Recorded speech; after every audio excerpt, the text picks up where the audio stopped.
Okay, so I saw that there were a good number of questions about spectral analysis and using a vowel resonator, etc., on one of the recent live streams, I guess, that Karen did.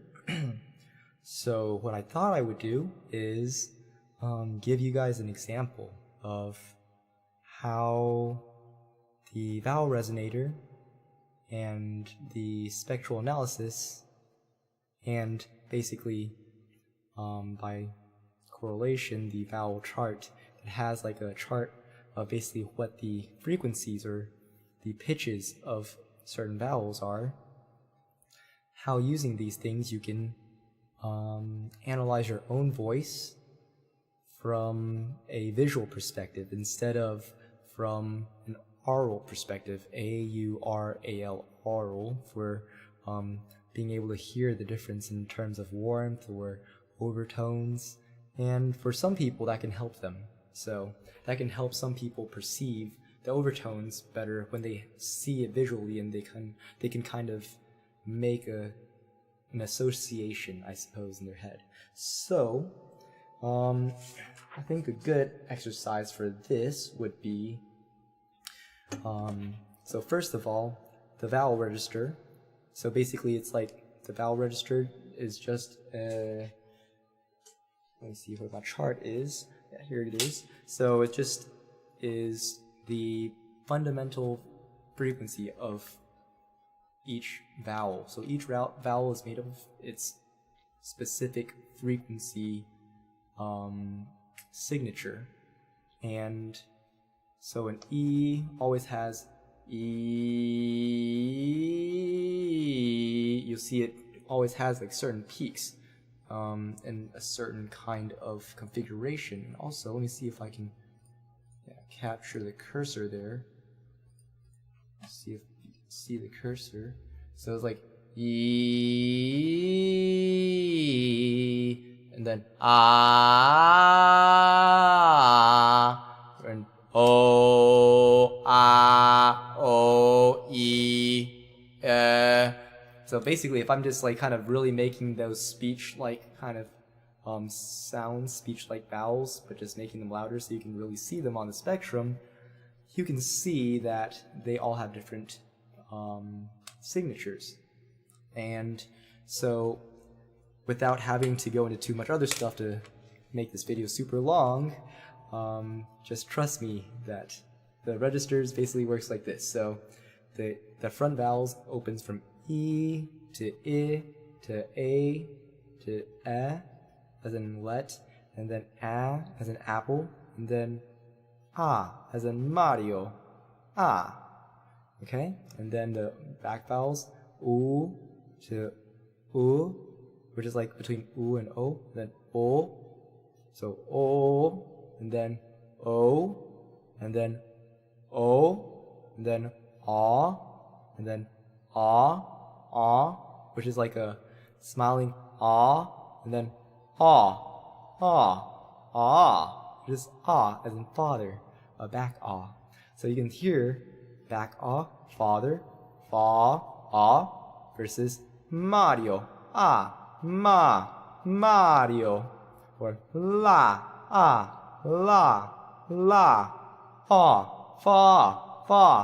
la. Two different kinds of A vowels. And so the pitches basically for the vowels, for a tenor for me, they all start on F sharp 4-ish, depending on how my voice feels that day and if it's inflamed or not.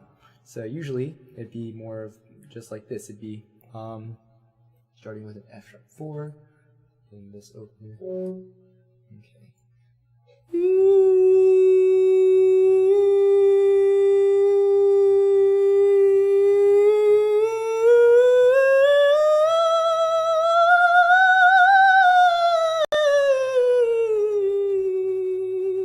So that's E, and then you have the U.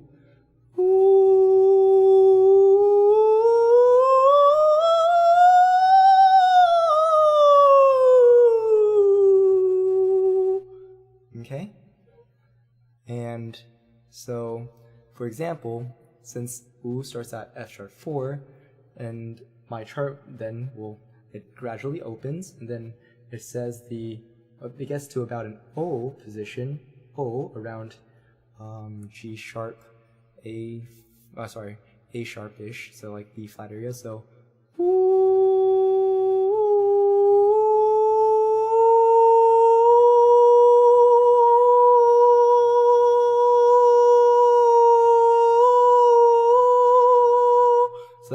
that's an O.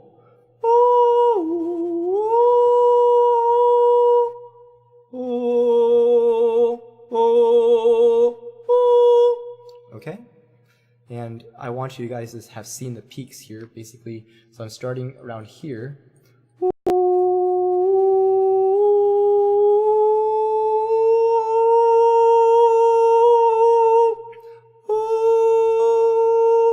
Okay? That's O. So it opens like this. Okay? And so you can actually see that. And now I want you to notice that when I sing a specific note, you get peaks. So let's say I was starting on a G sharp.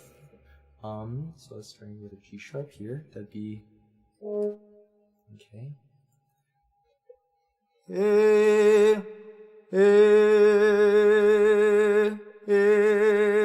That's an I vowel. And then let's say that I was doing my yodeling exercise where I want to go from I, stay on I, but I'm going to yodel up and down to a different register. So the way these registers work, so what I showed you earlier, that's the vowel register. That's where the vowels' natural frequencies reside. So if I take that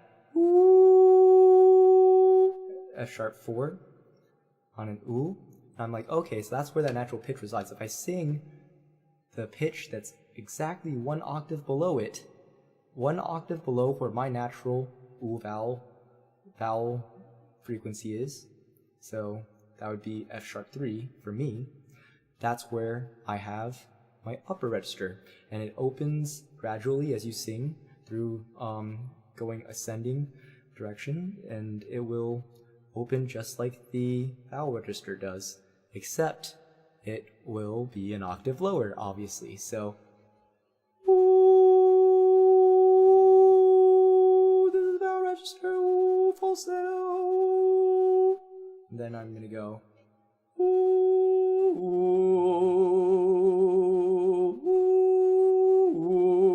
and I want you to notice the peak here. So this peak exactly right here, right there.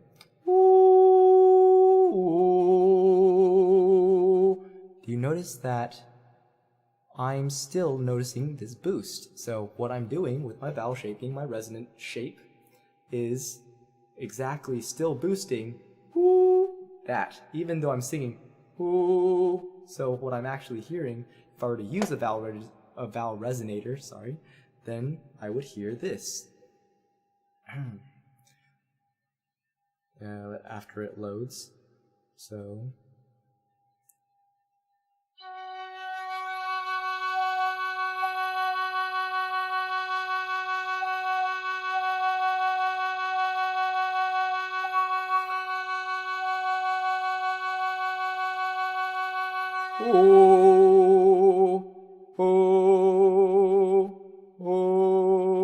which is the same vowel. But you can hear when I'm doing this, it does resonate, that exact sound. Oh.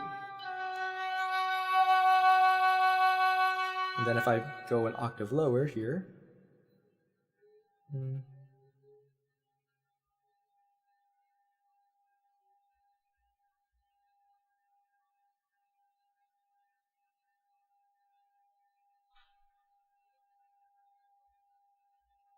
okay, so here's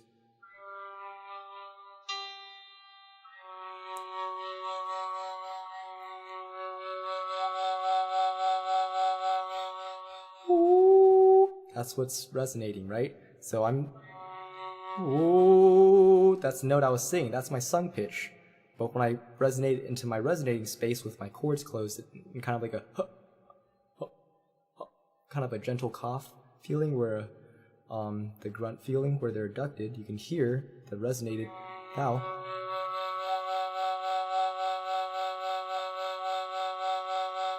is actually the vowel register pitch. So I'm going to sing that same shape. Oh, and you can see the vowel register area, the vowel pitch is the one that's boosted there, not the sung pitch. So that is called upper register. When you sing the vowel pitch, or the vowel, but at a pitch that's 1 octave below the sung, 1 octave below the fundamental frequency, or the fundamental proper pitch, I guess proper frequency as sometimes it's called. So let's try it again with something else. I can try like you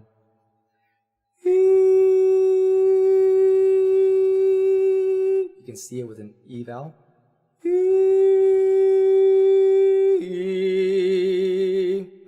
Same thing.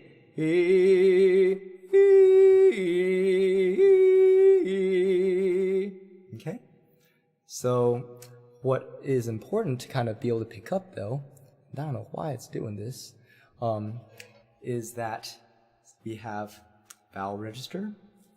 So the sung pitch equals the vowel pitch, and that's basically what happens. Registers are just vowels plus your pitch and intensity, but vowels and pitch. And vowel pitch equaling your sung pitch, that is vowel register. Pretty simple. And then for your vowel pitch being an octave higher than your sung pitch, then you have upper register. So ooh, vowel, ooh, ooh, and then upper. Or for women, middle register. And then between the two, this is the cool part, we have something called mixed register or mixed voice. And so the way this works is that if we look at the vowel register, basically, the vowel register starts on F sharp 4 for me, and you can basically look down and look at an interval of a fifth below whatever vowel that I am singing in vowel register, basically, or not singing, but whatever pitch I'm looking at, the vowel pitch, a fifth below that vowel pitch, you can sing that vowel. And on that sung pitch that's a fifth below, you sing the vowel for the vowel pitch a fifth above. Okay? So basically like this. So if, say, I was singing a B, I'm singing a B3 for me, would be, I can sing that in mix by doing this, by going, okay, so B3, so that means a fifth above is F sharp 4 for a reason. So F sharp 4, the first vowel, or not the first vowel, the vowel pitch for F sharp 4 is an E vowel. So this means that I can sing an E vowel on my B, my B3, and it will put me in a mix. Okay? This is kind of weird, so I'm going to try to show that in here. So let's see. Different ways you can demonstrate this with a vowel resonator includes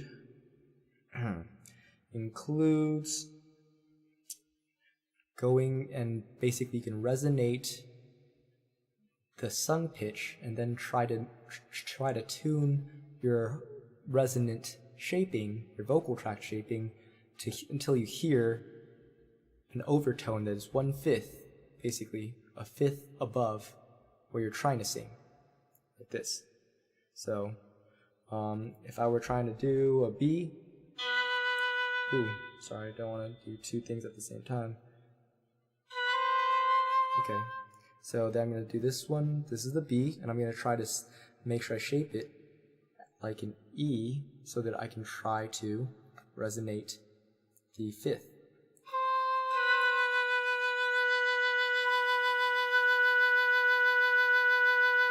Do you hear that? It's like, that's the one I want you to listen for. Sorry, I keep fat fingers. Ah.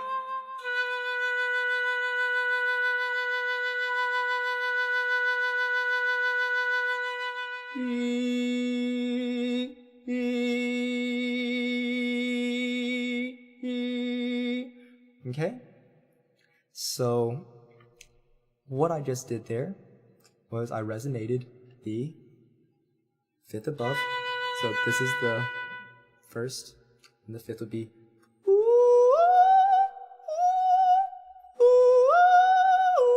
So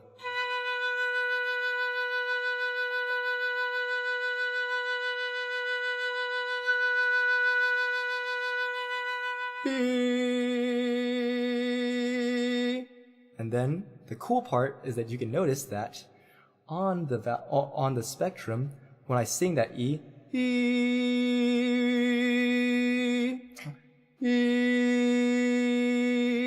I'm getting these two peaks to be almost equal. And the closer they are to equal, the more centered someone is in their mixed register. So what happens is that the actual pitch that I was, or not the actual resonant shape though I was using, was the shape for F sharp 4. But if you look at the spectral analyzer here, the spectrum shows that when I'm singing that B3, the peaks are resonating B3, the sung pitch, and B4, which is the octave above.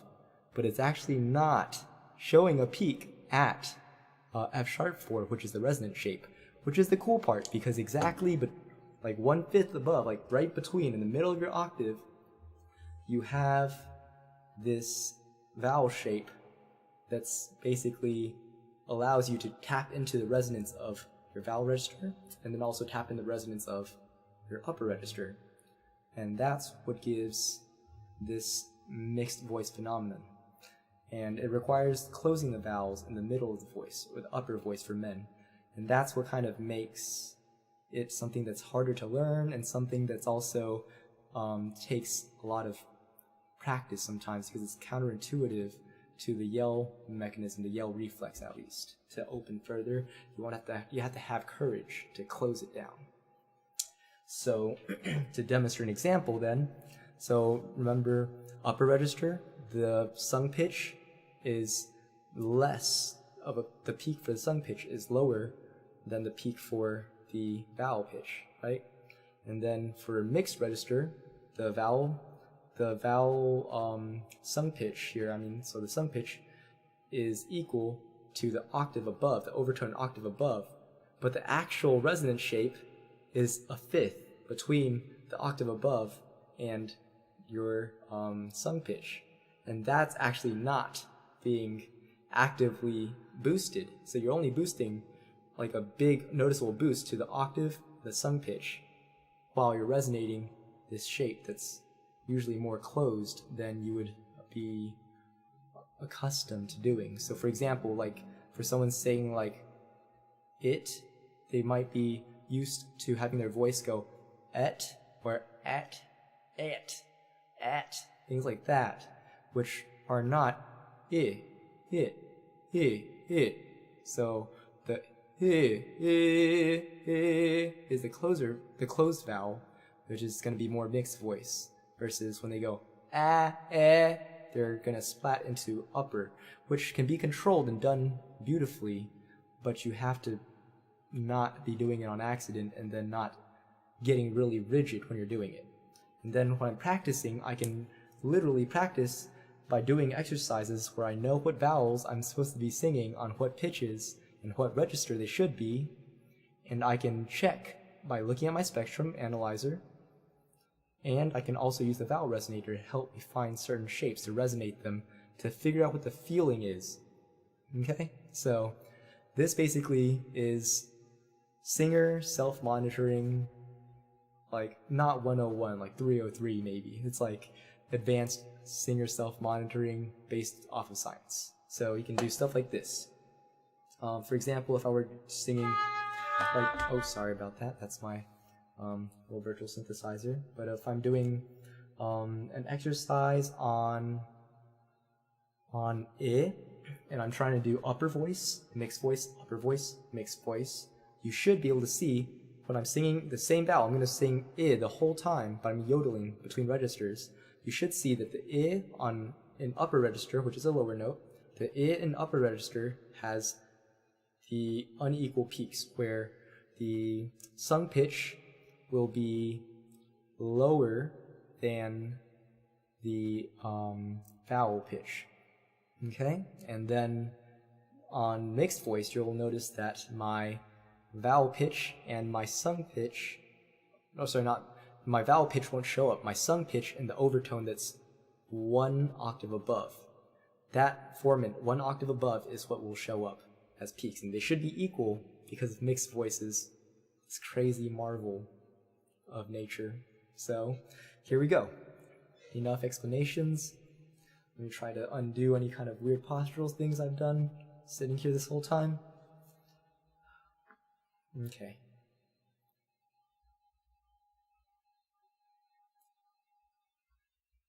Okay, that's the note. So I'm going to start with G sharp 4. I'm going to yodel up to C here, so I can make this a little larger. Whoops. I'll make this spectrum a little bit larger so we can see it. Okay, so I'm going to start from here, right here, this area, and then I'm going to go to here, and this should show, so unequal, and then should be symmetrical first and second peaks, unequal again as an upper, and then symmetrical again for mixed. If I do it right, and then I'll show you when I don't do it right, maybe on accident. So here.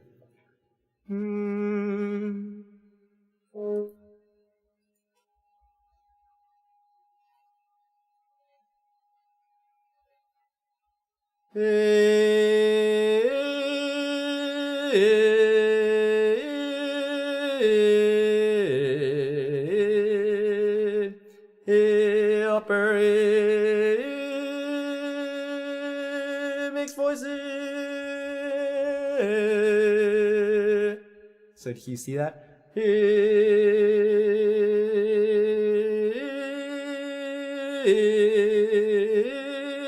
Same vowel. Getting a little constriction going on as I'm doing it, but it's fine. So next one I can try doing an ooh, a back vowel.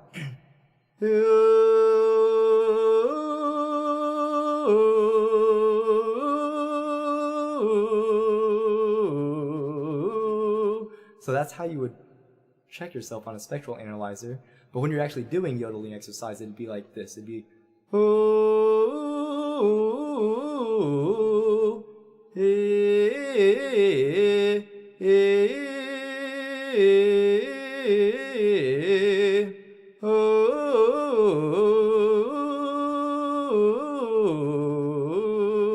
next one, A. So it's a closed A. Lay, re, re, re.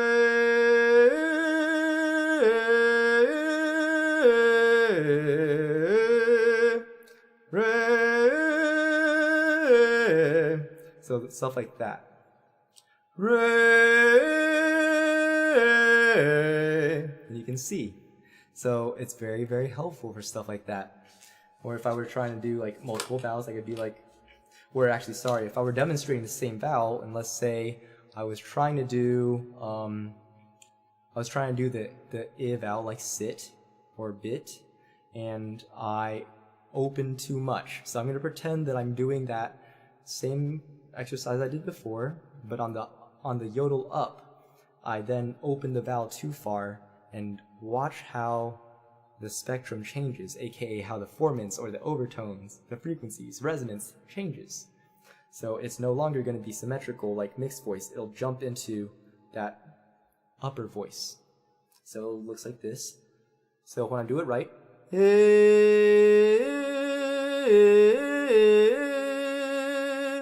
I do it wrong,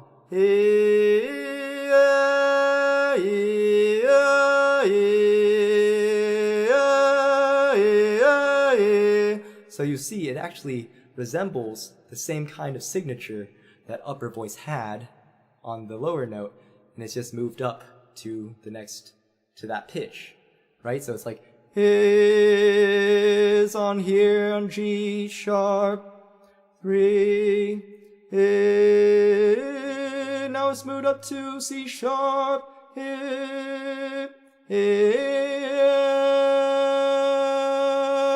But the thing is, you notice that the peaks, the signature of the peaks are still the same. Okay? So that's how you can tell. Like, so if I was trying to sing like sing the word no or something, and I wanted to say or let's say new. Let's say I was saying new, but then I have a tendency to spread and open in my voice. So I go, instead of going new, where you can see they're the same, new, new. Instead of that, I get no, or no, no, no, no, no, no. Different. Na, different. Na, different. Nu, and nu. You can see the same degree of closure. So the E that's closed to the same amount as the U. So both front and back vowels are different series, but they're the same amount of closure. They're both the most closed vowels of their series. They can both resonate in the same register on the same pitch. So for example, ooh, oh sorry, ooh,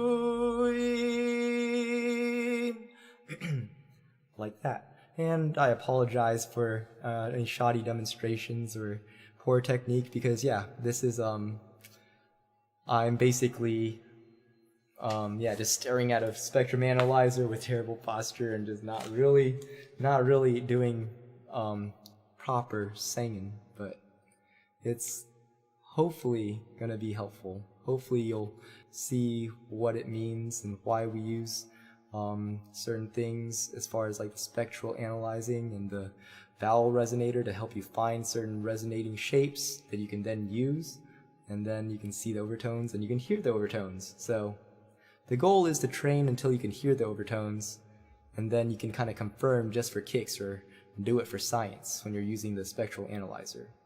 Okay? So happy practicing, happy singing, and yeah, remember to try to do more singing than reading and watching, because that's where the growth is. And all the growth only happens at the edge of our comfort zones. Take care.